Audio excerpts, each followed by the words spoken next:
Welcome to the Sister Wives Rewatch, Season 2, Episode 10, Gambling on the Future. Should have been called the beginning of the end, where Cody starts his journey to losing 3 wives.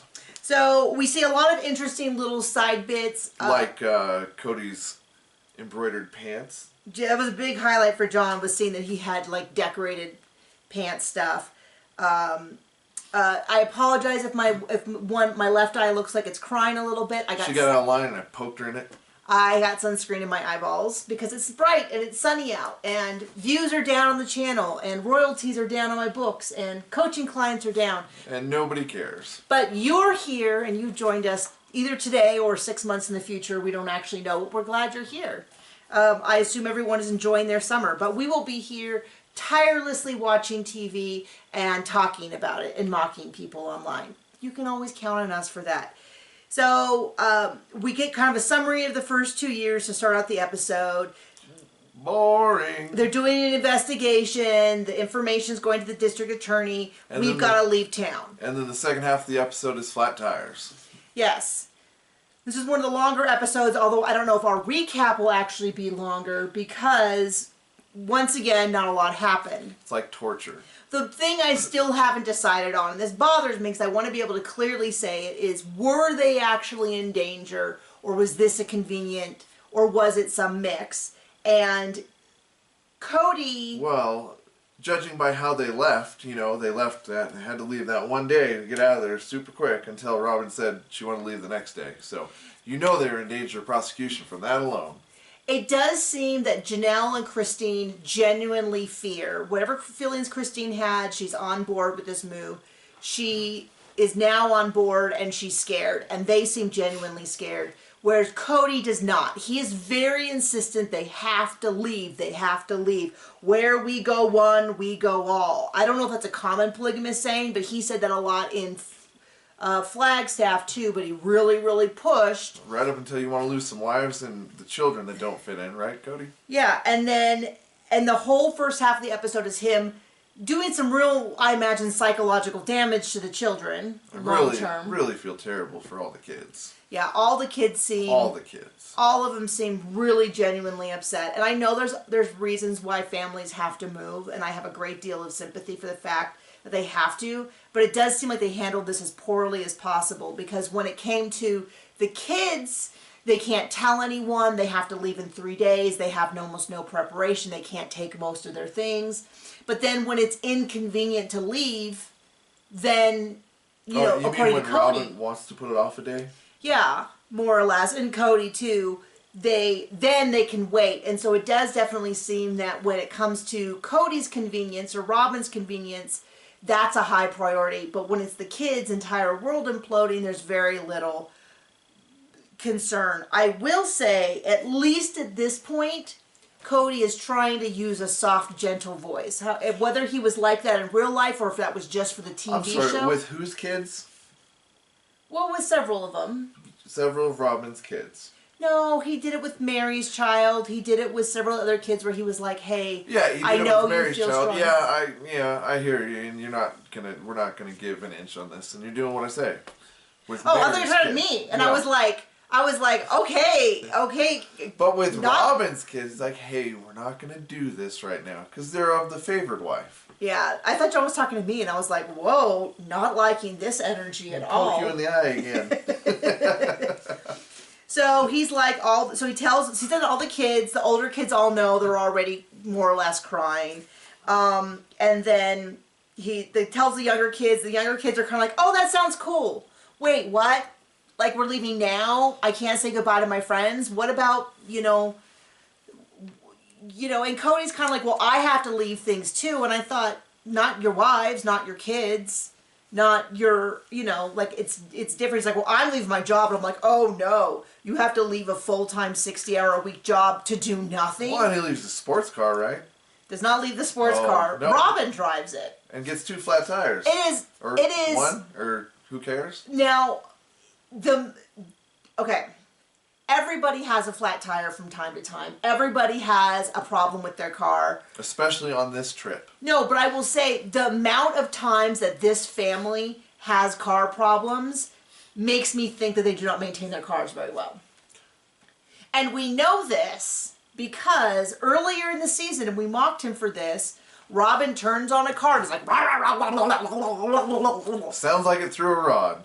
and Robin says that sounds terrible, and Cody says that sounds awful, and they're like, oh well, we're gonna go to Wyoming anyway. Whereas John, my wonderful husband, if he sees like an oil change in the future, he's like, we're getting this in right now, we're fixing this very second, we're not gonna have this $1,000 problem turn into a $10,000 problem. Because you know what I don't like? Being stuck on the side of the road. Bad surprises. Yeah. And so if it was one flat tire, I would say, you know what, these things happen. John said maybe someone, we'll get to this later on in the episode.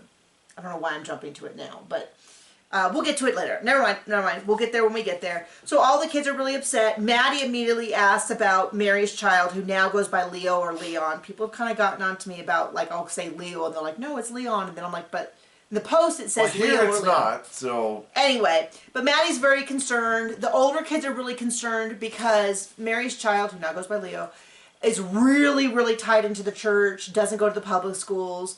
The kids really seem to be concerned about the younger kids about the older kids. Everybody's crying. And Cody's very much like, where we go one, we go all.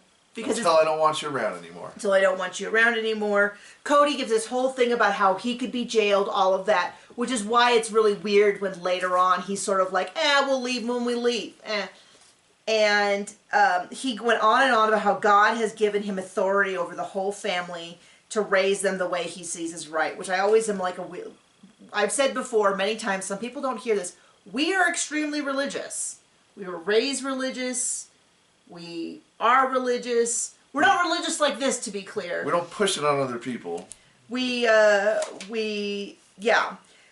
But whenever anyone on TV, and we say this during Seeking Sister Wife, we say this during, start getting into like, God told me so it's okay, I'm always a little bit like, we have thousands of years of people saying that to do whatever they want. So, like, I'm going to need a stronger argument than just God told me so it's okay.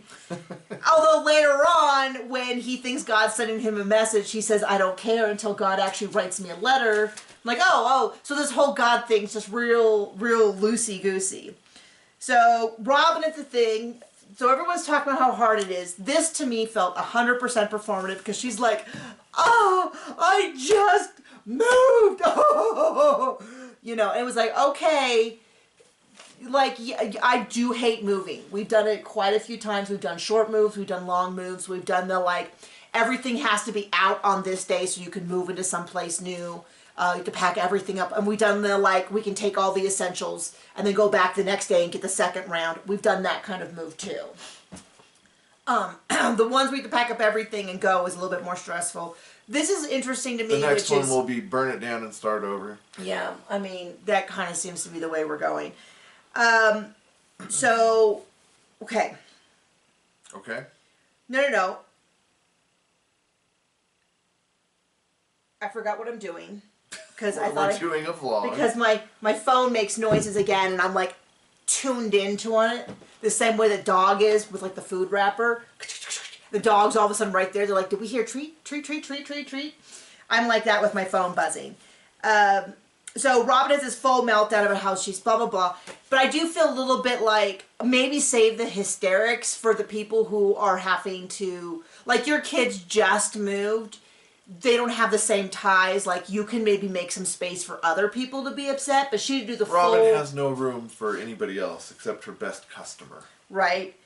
So, it sounds like they've spent roughly 6 to 7 years in this house. We don't really see much of Hunter. Janelle says Hunter's struggling, which we know from having watched it the first time that he does really struggle. All the kids seem to be struggling. Logan seems to be the one who seems to be stepping up and doing the actual dad role for everyone. Like the, you have too many boxes, get another box. We sort of, it's funny that you do not see Cody packing anything. No, we see him packing his pastel shirts. Oh yeah, no, he did pack like a suitcase at Robin's house with all of his purple shirts. So what they said is, because they own the house in Lehigh that the OG, the three wives, Mary, Christine, and Janelle live in, they can kind of take the basics and then go. But because Robin's house is rented, all of Robin's stuff has to go. And I thought, well, isn't that just convenient for Robin? That all of her stuff is going to be there while everybody else has half of their stuff. It's not like they had a house around the corner. They could have just stored things. Right. They could have just moved some of this stuff. And maybe they did, but they didn't tell us that.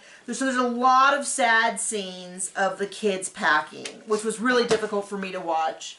And you. Yeah. And there was a sad scene where Mary talks about, she mentioned before that her sister died, and she's crying about how hard it is because she found 26 of her sister's obituaries, and she's like, I don't know why I have 26. So we get to hear about that again. Well, that's very on par, I feel like, for moving, where you're like, why do I have all this stuff?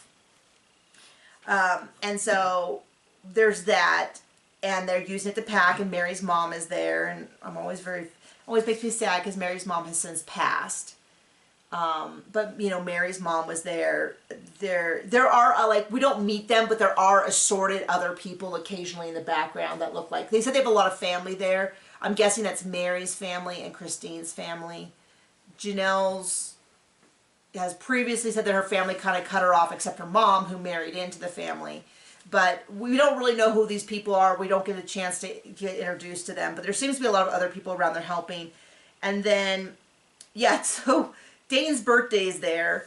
Cody gives him $20, and Robin's like, you can use that money to buy a dresser. And John about jumped out of his skin. You don't spend birthday money on a dresser. Little kid, that's not what you tell a kid. What the heck's wrong with?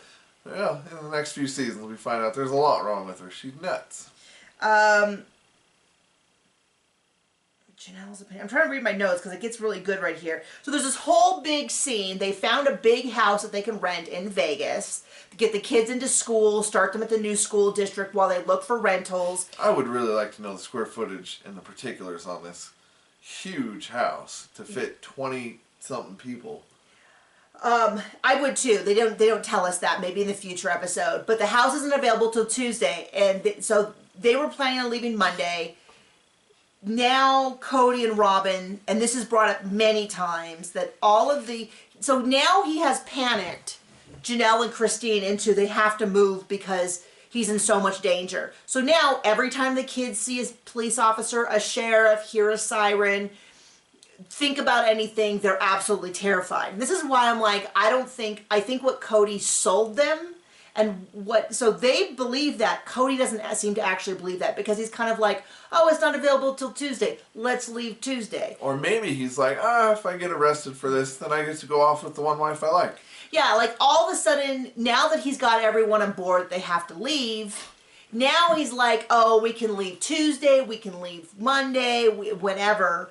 And so Janelle's like, no, we're in danger. The kids are freaked out. Let's leave. Cody immediately leaves, walks over to Christine's house. So this is only really significant if you've watched season 17, where he's like, I don't talk about the other wives. It really bothers me. How dare you? You guys are awful.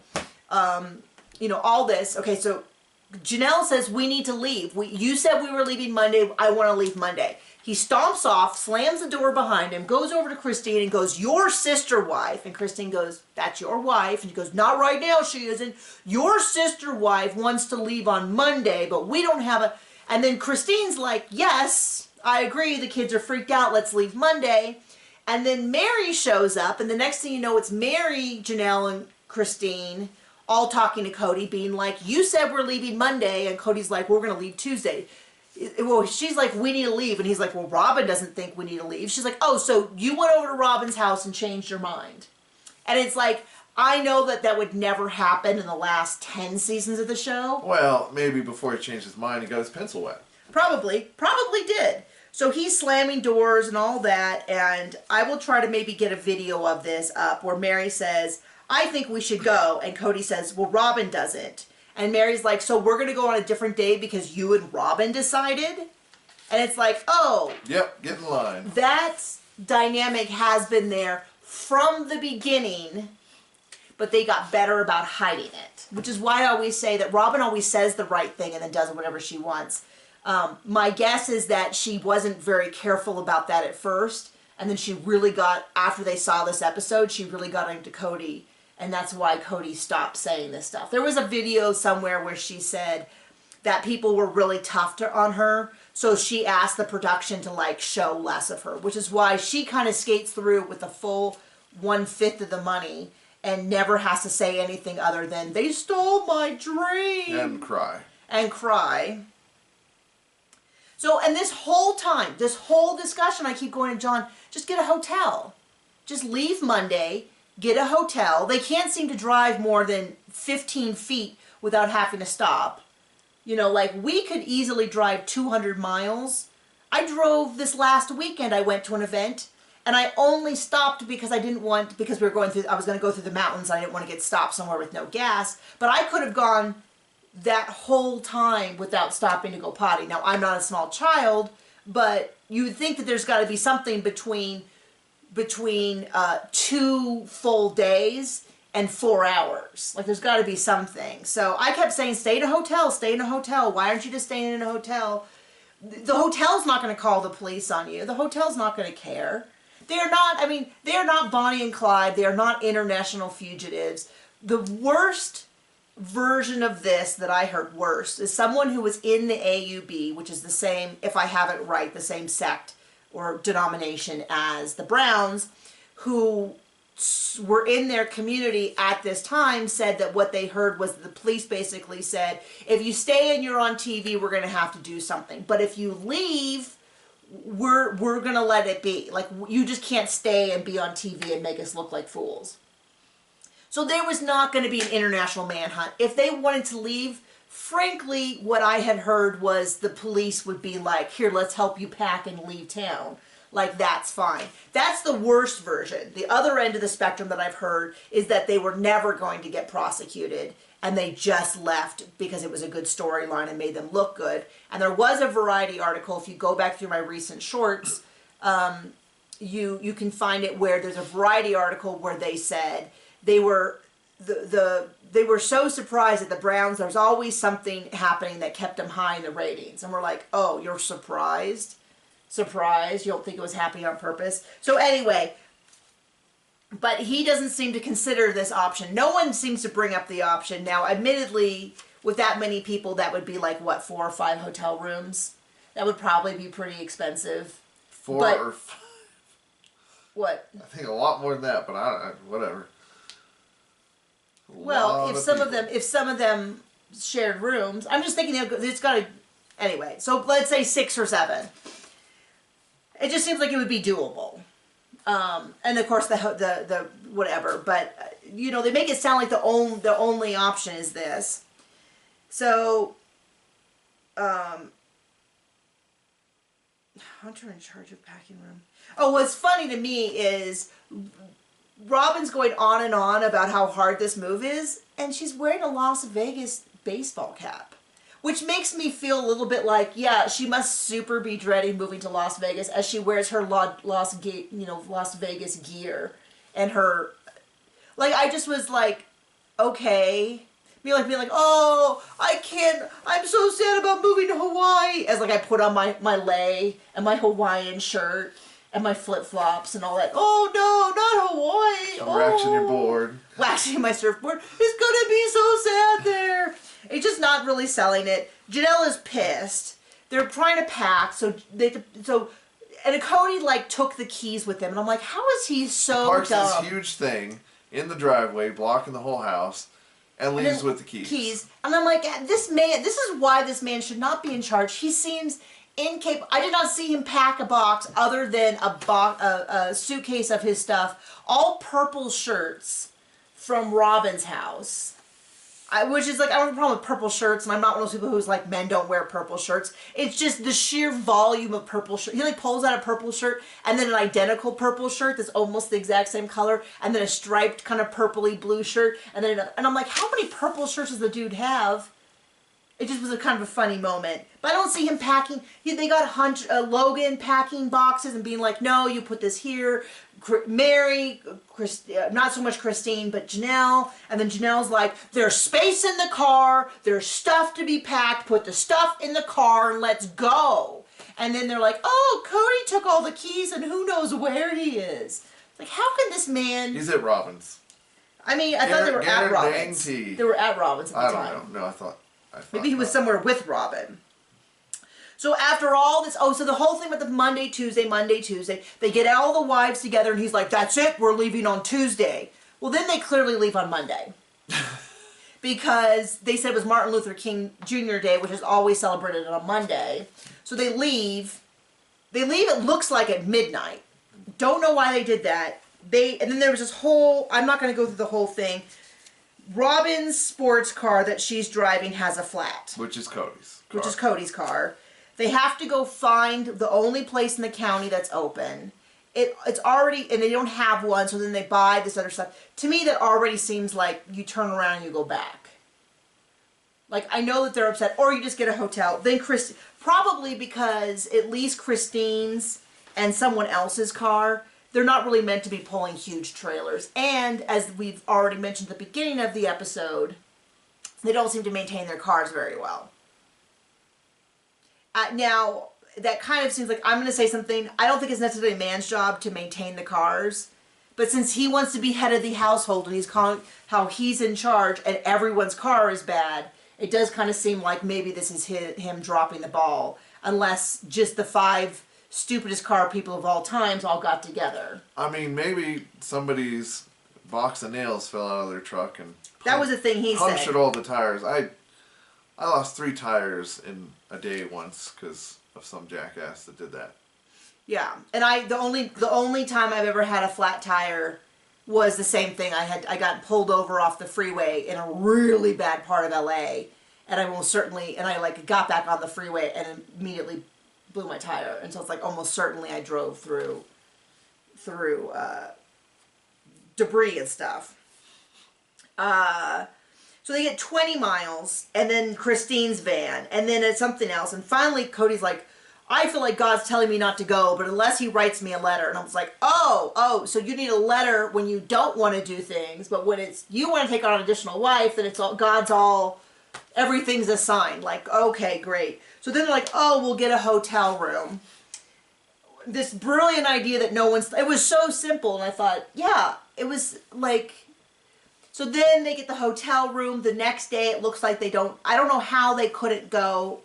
They got 200 miles and Christine's like, we need to stop. We need to feed the kids. And he's like, no, we're only 60 miles away. And all I'm thinking is, then they put the wrong tire from the wrong car on and then we broke up all the lug nuts. They never really explained how they solved that problem. Put back on the correct spare tire? Yeah, but when you break the lug nuts... Did the lug nuts or the lug... Well, he only had so many left, so... Well, anyway, somehow they all got fixed. They're going to go... He mentioned Cedar City, which is a high point for us, because we used to stop there when we did a certain drive. I can't remember which drive it was, but we would stop there, and they had the best pizza. We used to stay at go stop at a pizza place. And was it polygamous beer? It was some kind of beer. I liked it. Yeah, it was very good, and they had... this pizza, and then for dessert they would take the dough and they would like sprinkle it with sugar and they'd like I liked it, and it was also really unique. They put like chocolate sauce on it and then they'd bake it for a little bit, and so it was like, yeah, bread and Nutella. Who knew that'd be good? Yeah, no, shocking. Nutella, chocolate, and but the pizza was really good. Yeah, and so we've stopped there maybe 2 or 3 times. A few times when we make that drive. And so we were like, oh, our pizza place, yay! But they get to the place, they go in, it looks like an 80s, like, Versace palace sort of thing. I don't know. They show the kids kind of crying. They catch Maddie, and they're like, how is it? And Maddie's like, I'm miserable, I wish I was at home. All the kids are really upset. And I really feel for them, and I think they've really underplayed, just like they did with the Flagstaff move 7 or 8 years later, but they underplay the impact of, like, the impact that it has on them. And I feel like Cody's like, well, I moved my job. And it's like, yeah, but you took your spouse, all your kids, your whole unit with you, whereas kids don't have, like, you're so deeply, it's like I just feel really bad, because I feel like he used a nice soft voice, but it doesn't mean that it was any less absolutely incredibly stressful for these kids, especially the kids that they really push the church on, and so they're moving to some place where their church essentially doesn't exist.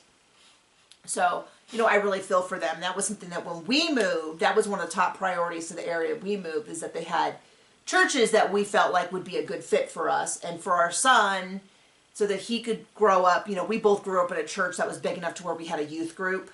And when, like, my school friends were awful and told me that they were embarrassed to be seen with me at school, but they could still hang out with me afterwards, I at least had church friends to go hang out with. And I had several friends tell me that at different times, that they had their school friends and they didn't want to be seen with me at school because I was too weird and too much. Undiagnosed neurodivergency and diagnosed neurodivergency, I had stuff. But yeah, I mean, so, you know, I wanted that for my son, that he had that. You had that too, right? Yep.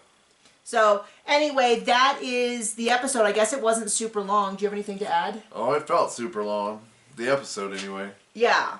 So we're coming in at the end. We have one more episode of this season, and then we'll be moving into the whole Vegas thing. I still have a lot of mixed feelings. I do think it's one of the interesting things is how much we caught things that, like, later on, like, Cody always sided with Robin, and we're seeing hints of it now. My guess is that in a couple seasons it goes underground and they start hiding it really, really well, because they know how to play the camera, and I think they also, Robin requested of the producers that they make her look better. I know, right? Big eye roll. So, sorry it wasn't longer. We'll do what we can. We'll see you next week. Bye.